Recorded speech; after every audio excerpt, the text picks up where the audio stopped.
Comment vous voyez ça sur le terrain nucléaire, pas nucléaire, pardon, excusez-moi, le terrain militaire entre les États-Unis et la Chine? Tout le monde parle de cette fameuse question taïwanaise.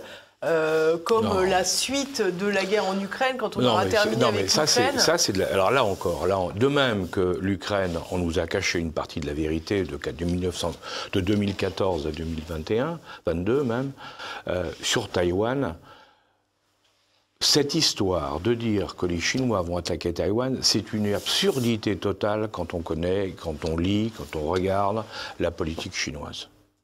Il faut ne pas connaître comment ça fonctionne et méconnaître totalement Taïwan pour pouvoir dire ça. Et je vous donne un exemple actuel. C'est une démocratie. Elle était une démocratie musclée quand Chiang Kai-shek a occupé, qui a été battu par Mao, l'armée de Chiang Kai-shek, après la guerre en 1949, qui a été battue par l'armée de Mao, par les communistes. L'armée de Chiang Kai-shek s'est repliée sur Taïwan, qui était une île, une possession japonaise, qu'on appelait Formose, et qui a été donnée à la Chine par l'ONU juste après la guerre, en remerciement d'aide de la Chine pour avoir mené la guerre contre le Japon. Il ne faut pas l'oublier, c'est la base du départ. Bon, Chiang Kai-shek, qui est coincé sur le territoire national chinois, dit Formose, c'est la Chine, mais c'est une île, je vais pouvoir y aller, se replie avec ses troupes, massacre la population locale, il faut le dire, et s'installe. Peu à peu, ça monte. La puissance, si vous voulez, économique de Taïwan monte. Chiang Kai-shek dit la Chine, à l'époque, la Chine comprend Taïwan et le reste, enfin Taïwan, oui, ils appellent Taïwan et le reste, parce que lui, Chiang Kai-shek, il n'a qu'une envie, c'est de revenir en Chine et d'envahir la Chine. Donc il dit, c'est un territoire unique. Bon. Et il est reconnu par tout le monde comme représentant de la Chine, par les Occidentaux en particulier, représentant de la Chine, jusqu'au moment où le général de Gaulle et Nixon vont dire « Non, il faut quand même être sérieux, Taïwan c'est une toute petite île, à côté de la Chine c'est énorme, il faut reconnaître Mao. » Et on va basculer le pouvoir, tu vois, la reconnaissance chinoise de Chiang Kai-shek sur Mao. C'est ça le départ de l'histoire. Bon. Pendant toute cette période, jusqu'aux années 60, les Chinois du continent avaient qu'une peur, c'est de voir redébarquer Chiang Kai-shek de l'autre côté. Donc c'est très paradoxal.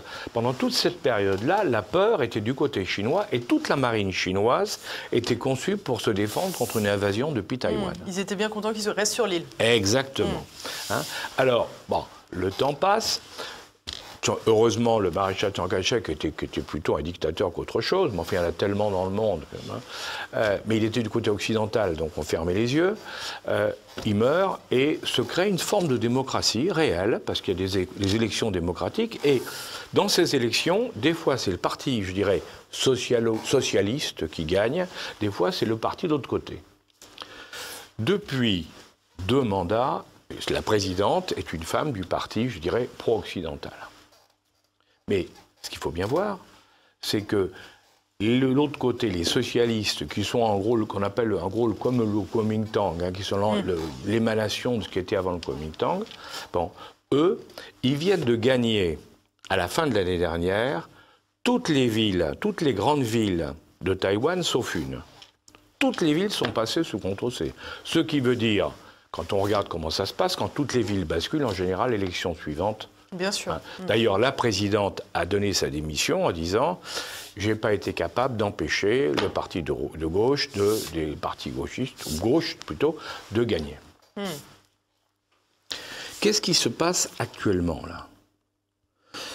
Vous avez le vice-président du Kuomintang, du parti donc, socialiste, qui est en Chine depuis 10 jours pour discuter avec les Chinois. Pourquoi ? Parce qu'eux, ils n'ont pas du tout la même politique que l'autre parti. Eux disent, nous voulons être autonomes, un peu comme Hong Kong, mais nous faisons partie de la Grande Chine. Alors que, du côté de l'autre, ils disent, nous sommes indépendants et nous voulons travailler. Donc on a le sentiment que c'est plutôt dans leur intérêt de travailler de concert avec la Chine, qui est quand même juste à côté. D'autant plus que quand vous connaissez Taïwan, et j'ai eu la chance moi, d'y aller un certain nombre de fois pour des problèmes français, vous découvrez que la plupart des grands industriels taïwanais ont mis leurs usines dans le Fujian, qui est de l'autre côté du détroit, à 100 km. Hein. Ils ont mis de l'autre côté les usines parce que ça coûte moins cher, parce que le taïwanais est beaucoup plus cher en coût de main-d'œuvre que le chinois. Donc ils ont fait de la délocalisation. Et vous avez des avions taïwanais, des VAR, hein, qui tous les jours font des liaisons aériennes un peu comme Paris-Marseille, si vous voulez. Donc si vous voulez, pour ça, quand on vous dit ils vivent sous la terreur de le Chinois, mais c'est une absurdité, ce qui a été lancé par des gens qui veulent nous faire croire que ça. Et alors en plus, quand vous lisez les déclarations de Yiping et des autres, et sur la Taïwan, qu'est-ce qu'ils vous disent? Ils vous disent, c'est la Chine, et elle est dans la Chine, d'ailleurs elle est sur les cartes de Chine, Taïwan fait partie des cartes de Chine, et de toute manière, elle reviendra à la Chine. Ils n'ont pas besoin de faire la guerre.